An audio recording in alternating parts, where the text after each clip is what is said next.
PMLA prevention of money laundering act ఇది ED యొక్క ప్రధానమైనటువంటి ఉద్దేశం. అంటే ఇప్పుడు ఫర్ ఎగ్జాంపుల్ నా అకౌంట్లో ఎవరో ఒక 500 కోట్లు వేశారు.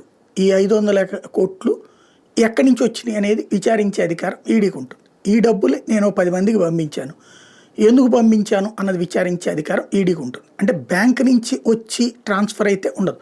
అయితే బ్యాంక్ నుంచి వచ్చాక నేను ఒక వ్యాపారానికని బ్యాంకులో లోన్ తీసుకుని ఆ తీసుకున్నటువంటి లోన్ ఆ పర్పస్ కాకుండా వేరే వాటికి డైవర్ట్ చేస్తుంటే అప్పుడు, లేదా వేరే దేశాలకి పంపించేస్తుంటే అప్పుడు కూడా పిఎంఎల్ఏ యాక్ట్ ఉంటుంది. అలా కాకుండా ఈ మధ్యకాలంలో ఈడీకి విస్తృత అధికారాలు ఇస్తూ మోడీ సర్కార్ తీసుకొచ్చిన చట్టాన్ని మాత్రం సుప్రీంకోర్టు ఆచరణలో పెట్టనివ్వట్లేదు. అంటే ఇదివరకు కోర్టో లేకపోతే కనుక ఇట్లాంటి ప్రభుత్వం చెప్తేనో సిబిఐ చెప్తేనో చెయ్యాలి. అట్లా కాకుండా డైరెక్ట్గా వీళ్ళే అనుమానాస్పద లావాదేవీల మీద విచారిస్తున్నారు. అట్లా విచారించడానికి వీల్లేదంటోంది న్యాయస్థానం.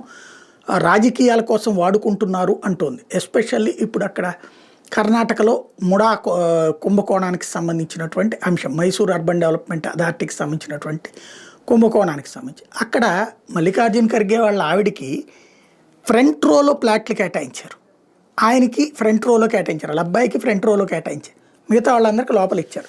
లాటరీ తీస్తే అందరికి ఒకటి రావాలి, వీళ్ళకి మాత్రమే ఫ్రంట్ వచ్చిన మిగతా వాళ్ళందరికీ వెనకాల వచ్చింది.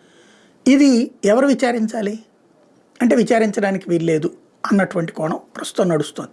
ఈడీ మీదనైతే బ్యాక్ బెంచ్ బాయ్స్ మీద ఉండే సాహిత్యసిద్ధంగా టీచర్లకు ఉన్న కోపంలాగా ఈడీ మీదన ఇప్పుడు ఆగ్రహం అయితే వివిధ న్యాయస్థానాల్లో కనబడుతోంది.